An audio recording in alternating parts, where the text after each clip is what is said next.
2023 ഏറെ ചർച്ച ചെയ്ത ചിത്രമാണ് മമ്മൂട്ടി നായകനായ കാതൽ ദിക്കോർ.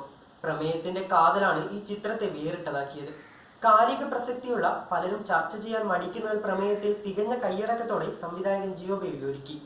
മാത്യു ദേവസി എന്ന കഥാപാത്രത്തെയാണ് ചിത്രത്തിൽ മമ്മൂട്ടി അവതരിപ്പിക്കുന്നത്.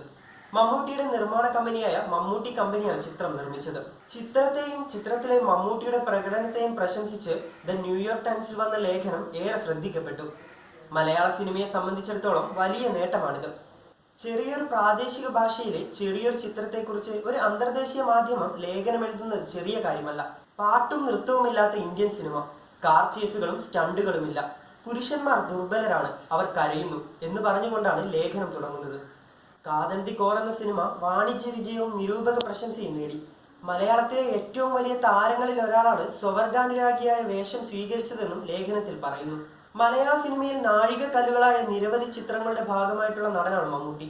താരമായി നിൽക്കുമ്പോൾ തന്നെ കാമ്പുള്ള കഥാപാത്രങ്ങളെ എക്കാലവും മമ്മൂട്ടി സ്വീകരിച്ചിട്ടുണ്ട്.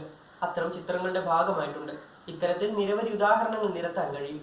എഴുത്തിന്റെ കുലപതി MTയുടെ എത്രയോ വേറിട്ട കഥാപാത്രങ്ങളെ അവതരിപ്പിക്കാൻ മമ്മൂട്ടിക്ക് കഴിഞ്ഞിട്ടുണ്ട്.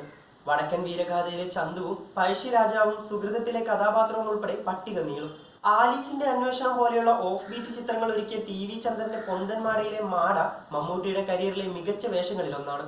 മമ്മൂട്ടി താരസിംഹാസനത്തിൽ നിന്ന് ചെളിയിലേക്കും വെയിലിലേക്കും ഇറങ്ങി ജീവൻ പകർന്ന വേഷം ദേശീയ പുരസ്കാരവും സമ്മാനിച്ചിട്ടുണ്ട്. മമ്മൂട്ടിയുടെ സാന്നിധ്യം ഈ ചിത്രത്തിന്റെ എക്സ്പോഷർ എത്രയോ മടങ്ങ് വർദ്ധിപ്പിച്ചിട്ടുണ്ട്. 3 വ്യത്യസ്ത വേഷങ്ങളിലെത്തിയ പാലേരി മാണിക്യം എന്ന ചിത്രത്തെ പരാമർശിക്കാതിരിക്കുന്നത് എങ്ങനെ? മമ്മൂട്ടി ചോദിച്ചു വാങ്ങിയ വേഷങ്ങളാണ് അവയെന്ന് ചിത്രത്തിന്റെ സംവിധായകൻ രഞ്ജിത്ത് തന്നെ പറഞ്ഞിട്ടുണ്ട്. രഞ്ജിത്തിന്റെ തന്നെ അരിപ്രാഞ്ചി എന്ന പ്രാഞ്ചിയേട്ടനെ എങ്ങനെ മറക്കും? മലയാള സിനിമയിലെ വ്യത്യസ്തമായ ഒരു അറ്റംപ്റ്റ് ആയിരുന്നു അമൽ നീരദിന്റെ ബിഗ് ബി.